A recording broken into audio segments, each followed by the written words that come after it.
Então eu estou aqui nas marcações, esse é o segunda gravação aqui, das minhas marcações do livro do Nietzsche, Assim Falou Zaratustra, livre interpretação. E agora eu cheguei aqui perto da página 120 e percorri uma jornada aí com muitos pontos que eu adorei. E é isso que eu vou trazer agora, minhas anotações aqui, eu já nem lembro mais, né? Então, onde eu parei, mas vou aqui iniciar da página 57, eu lembro que era 50 e pouquinho. Então, temos aqui escrito: Tu, amante da verdade, não fiques enciumado dos que são absolutos e impacientes. Nunca a verdade andou de braço dado com um ser absoluto. Afasta-te dessa gente tumultuosa, retorna à tua segurança. Apenas na feira é que tu é atacado por um sim ou por um não? É lenta a experiência de todos os poços profundos. Eles têm que esperar muito para saber o que caiu em suas profundezas.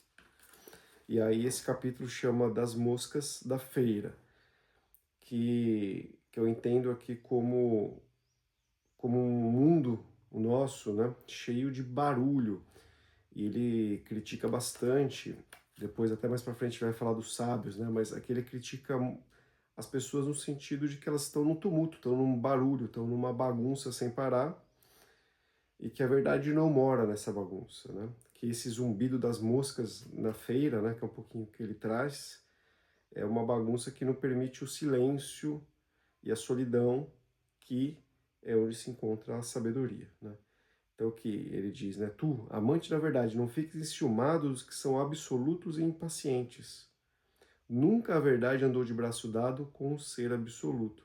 Ou seja, aquelas pessoas que vêm parecendo que estão completas, que estão absolutas, estão longe disso, né? Ao contrário, né? Então é mais um alerta, né? Do cuidado, a verdade não está aí naquela pessoa que vai sentar cheia de si mesma, fazer um vídeo maravilhoso e falar que sabe o caminho, né, da verdade. Pelo contrário, né? Esse é onde mora o engano. Vou para a página 60 e aqui tem um capítulo com o título do Amigo.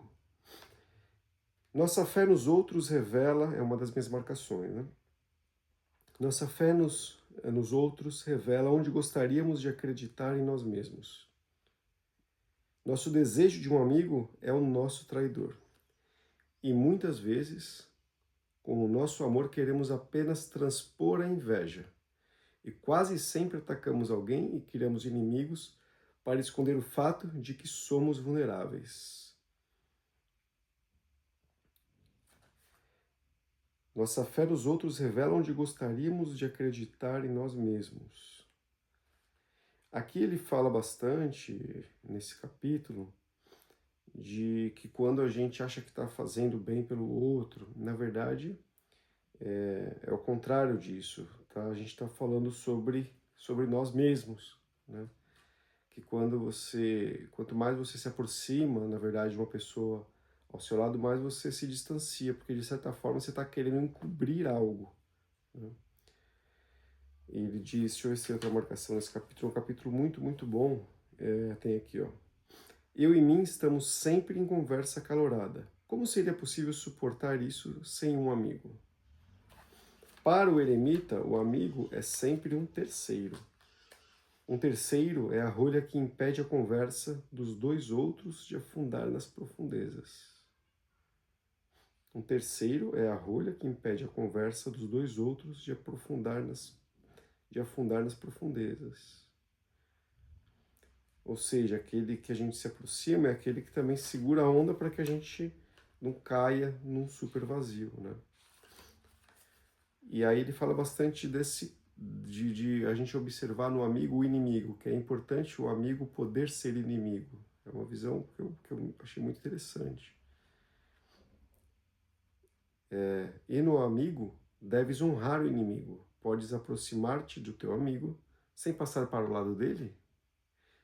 Teu amigo deve ser o teu melhor inimigo. Teu coração estará mais próximo do dele quando te opuser a ele.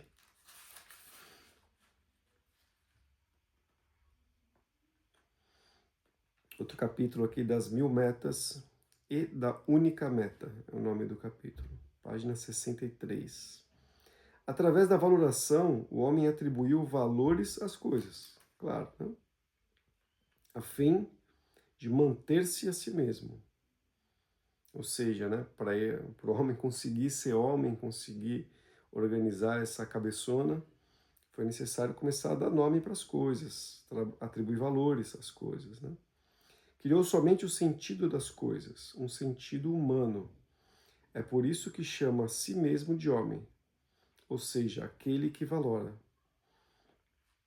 Aqui ele está trazendo essa questão de, de como é mundano, humano, e talvez longe de outras questões muito mais profundas, os limites que a gente põe nas coisas. Que não é porque a gente atribui o valor ou diz que isso é uma coisa ou é outra coisa, que essa é a totalidade daquilo a que a gente se refere. Que pode ter muitas coisas além. E que o homem ele é limitado em si mesmo, até por isso que ele provoca, né, a criação do super-homem, porque agora ele já deu nome, esse aqui é o limite, esse aqui é a ciência, é a medicina, ponto, é assim que funciona, essas aqui são as regras, né? E a provocação dele, de Zaratustra, é justamente vamos romper essas barreiras, porque elas são criadas pelo homem, e dá para ser um super-homem, muito mais do que um homem, ou seja, todas as coisas podem ser super coisas, e o mundo pode ser um super mundo, né? Isso é uma colocação minha, não dele, né? A do super-homem é dele. Ainda no mesmo capítulo, né? Das 1000 metas e da única meta. Página 64. Mudança de valoração significa mudança naqueles que as criam. Aquele que destrói é sempre um criador. É exatamente isso que eu acabei de ponderar, né? Mudar a valoração, mudar o valor das coisas, o significado das coisas, significa mudar a nós, né? Se nós criamos, né, o significado das coisas, quando a gente muda a valoração das coisas, a gente muda a nós mesmos. Aquele que destrói é sempre um criador, ou seja, aqui fica essa provocação, né, de vamos destruir o que criamos para nada mais, nada menos do que poder criar coisas novas. Página 65. Não vos suportais a vós mesmos e não vos amais o suficiente. Quereis agora enganar o próximo com o vosso amor e vos dourar com o seu engano? Ou seja, a gente não se aguenta mais e agora a gente vai enganar o próximo através do que a gente já se enganou. Capítulo do Caminho do Criador, página 67. Livre de quê? Isso não importa, Zaratustra. Mas é evidente que teu olhar deve me dizer claramente, livre para quê? Então é mais o sentido de que não importa o que a gente vai deixando para trás e se livrando, mas o que a gente vai fazendo a partir do momento que a gente começa a se livrar dessas coisas que eram âncoras na nossa existência. Consegues pensar no teu bem e no teu mal e colocar tua vontade acima de ti como uma lei? Aqui realmente é uma frase que define um pouco o que a gente ouve falar de niilismo, né, no meu entendimento. Que ele fala de vontade, né? Assim, coloca a tua vontade como o grande guia da tua vida, né? E vai para cima. Então essa é um pouco do que eu vejo como uma questão meio central do pensamento de Nietzsche, né? De que a gente destrói a moral, né, criada, e nisso faz esse empoderamento desse nosso eu, que é o super-homem, e essa é a nossa lei, e aí ele fala bastante disso, né? Você vai ser a pessoa, você vai ser quem cria a lei, vai ser o juiz, vai ser o carrasco da tua própria lei, ou seja, o mundo é teu, meu amigo. Vai lá e faz, né? Claro que é discutível isso, né? Porque a gente entra um pouco na questão do qual é o seu limite, né? Que não interfira no limite do outro, e aí Kant vai trabalhar mais nessa linha, né? Do que o Nietzsche que está dizendo, vai lá e segue aí, amigo, bate no peito e seja gigantesco e não importa tanto esse outro, né? Página 68. Solitário, estás indo na direção do caminho que leva a ti, que é quase um parabéns, né? Ou seja, seja solitário e essa é a direção no caminho que leva a ti. E teu caminho passa diante de ti mesmo e de teus 7 demônios. Vou seguir aqui nas marcações. Acho bem autoexplicativa essa última, né? Da morte voluntária. Olha o capítulo, cara. Tem a manha de trazer. Página 77. Em vossas mortes ainda brilham vossos espíritos, e vossas virtudes devem ser como um brilho de noite ao redor da terra. Do contrário, vossa morte não terá sido satisfatória. Assim quero eu mesmo morrer, que vós, meus amigos, ameis mais a terra por minha causa, e quero novamente me tornar terra e ter o descanso naquela que me gerou. Em verdade, Zaratustra tinha uma meta e lançou sua bola. Agora sois vós, amigos, herdeiros do meu objetivo, que vos lanço minha bola dourada.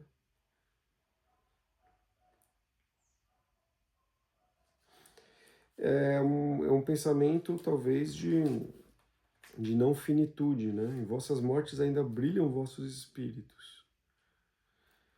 Então, é que criar uma vida de que mesmo com a inexistência corporal, esse espírito, ele transcende, né, essa existência mundana e segue sendo luz. Vamos agora para Da Virtude Dadivosa, página 80. Também tem uma marcação aqui muito legal. Não só a razão dos milênios, também a loucura dos milênios amanhece em nós.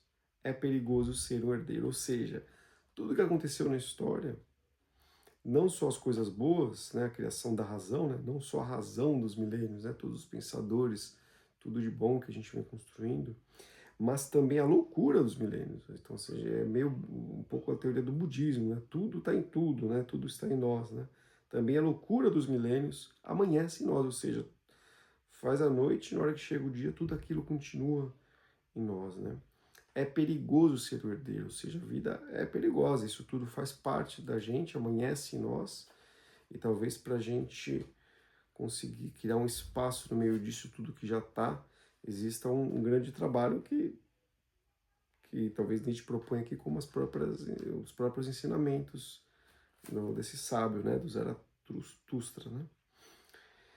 Página 81. Ao pronunciar essas palavras, Zaratustra fez uma pausa, então, ou seja, concluiu, né, o capítulo passado ali, como alguém que ainda não disse a sua última palavra. Hesitante, balançou a mão por longo tempo, finalmente assim ele falou, e sua voz havia se transformado.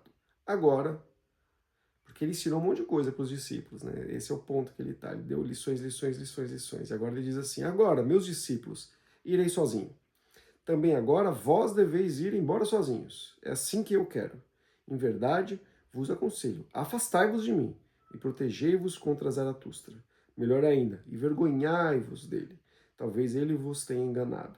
Ou seja, é a hora que o discípulo, o mestre já fez sua parte, já falou, agora esse ensinamento ele acontece dentro de cada um e longe do mestre, e talvez até no momento em que a gente pega o que aprende e coloca em xeque, né? Fala, será que aquilo mesmo faz razão? Esse é mais o último ensinamento, talvez o maior aqui que Zaratustra põe, né?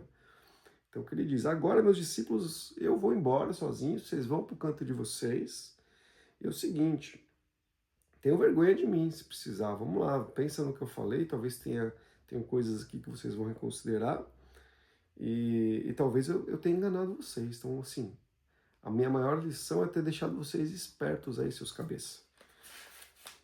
Legal demais. Vamos seguir. Estamos aqui, Dos Compassivos, página 89. Desde que os homens existem, sua diversão tem sido pouca. E esse, meus irmãos, é o nosso único pecado original, que é o niilismo de novo, né? Pouca diversão. Então, os homens, ele põe como um grande pecado, o pecado que vem, né, de berço, da gente se divertir pouco. E se aprendemos melhor a nos divertir, esquecemos-nos melhor de fazer os outros sofrerem e de inventar mais dores. Olha que legal. Aqui é um pouco, talvez até, não sei, cruzaria com a psicanálise um pouco, né? Se aprendemos melhor a nos divertir, esquecemos-nos melhor de fazer os outros sofrerem e de inventar mais dores. Agora vamos trazer para a realidade, né? Aquelas pessoas que se divertem pouco, estão zangadas, que não riem, quanto sofrimento ela leva para o outro, né? Um pouco isso. Grandes obrigações não trazem gratidão a ninguém. Nossa, esse é pesado e bom demais. Grandes obrigações... Diminui o ego, né? Para de achar que você está fazendo coisas incríveis com as obrigações que você mesmo cria, né? Acho que ele traz isso. Grandes obrigações não trazem gratidão a ninguém, e sim rancor. E quando o pequeno benefício não é esquecido, se torna um verme corrosivo. Tá dada a letra. No Zaratrustão. Dos virtuosos. Ah, meus amigos, que mesmo na ação esteja o vosso ser como a mãe está no filho. Deixai que esta seja a vossa palavra de virtude. Que mesmo na ação esteja o vosso ser como a mãe está no filho. Como a mãe está no filho? Sempre, o tempo inteiro, existente, cada segundo, cada milésimo, no corpo, na mente, no coração, em todos os lugares, grudado, é quase a mesma coisa, né? Então, que na ação esteja o vosso ser. Se tudo que a gente faz, que esteja presente o nosso ser, a nossa verdade, de uma forma como a mãe está no filho, ou seja, completa, né? Deixai que essa seja a vossa palavra de virtude. Então, que a virtude, que essa seja o que soa, o que sai da nossa grande virtude. Vamos mais um aqui? Das tarântulas, capítulo interessante, que ele cria ali uma aranha perigosíssima que pica ele. E página 101 aqui. Você vai ler como ele começa aqui, que é interessante. Vê? Esta é a caverna das tarântulas. Queres ver ela própria? Aqui está, suspensa em sua teia. Se tocá-la, ela treme. Agora eu vou pular para um outro parágrafo aqui que eu marquei. Seu ciúme os conduz também para o caminho dos pensadores. E esta é a marca de seu ciúme. Seu ciúme os conduz também para o caminho dos pensadores, não pecadores. E esta é a marca de seu ciúme. Eles sempre vão longe demais e seu cansaço acaba por levá-los a dormir sobre a neve. Os pensadores vão longe demais, olha que interessante. E seu cansaço, imagina alguém que caminhou tanto e dormiu sobre a neve. O que acontece com alguém que dormiu sobre a neve? Morreu, né? Por quê? Pelo ciúme, é uma marca grande. Seu ciúme os conduz também para o caminho dos pensadores. E esta é a marca de seu ciúme. Eles sempre vão longe demais e seu cansaço acaba por levá-los a dormir sobre a neve. Página 103. A gente ainda está aqui nesse capítulo das tarântulas. A aranha pica Zaratustra e ele diz assim: sim, vingou-se. E ai de mim, com a vingança ainda irá também fazer minha alma tontear em rodopios. Para que eu não comece a girar, meus amigos, amarrai-me firme a esta coluna. Pelo contrário, prefiro ser um pilar santo a ser apanhado por um turbilhão de vingança. Em verdade, não é Zaratustra, nem um ciclone ou furacão, e embora ele seja um dançarino, não é de forma alguma um dançarino de tarantela. É incrível aqui, ele está falando dessa relação de quando você é ferido, e ele traz esse mal no formato dessa aranha que pica ele, e que talvez se ele acionar esse dispositivo da vingança, e quantas vezes a gente não passou por isso, ele fala em rodopiar sem sentido, você entra daquele furacão de agonia, de querer falar, de responder, de entrar em algo pior do que já foi a picada, né? E ele diz, melhor do que isso, meus amigos, amarrai-me firme a essa coluna. Por quê? Eu não ficar rodando nas minhas loucuras. Pelo contrário, eu prefiro ser um pilar santo, né? Ficar totalmente estagnado, santificado, né? A ser apanhado por um turbilhão de vingança. Eu acho que é super autoexplicativo o turbilhão de vingança, quantas vezes a gente não sente. E aí ele conclui ali, eu, Zaratustra, não sábio, não sou nem ciclone ou furacão, embora seja um dançarino. Não sou, de forma nenhuma, um dançarino de tarantela. Faz uma brincadeira, talvez, né, com as tarântulas. E diz, eu até posso ser um dançarino, mas não esse dançarino que fica rodopiando por aí, freneticamente. E é isso de marcações por hoje. Talvez tenha um terceiro vídeo ainda com as próximas marcações desse livro, que é fabuloso. Obrigado por acompanhar. Vamos nessa.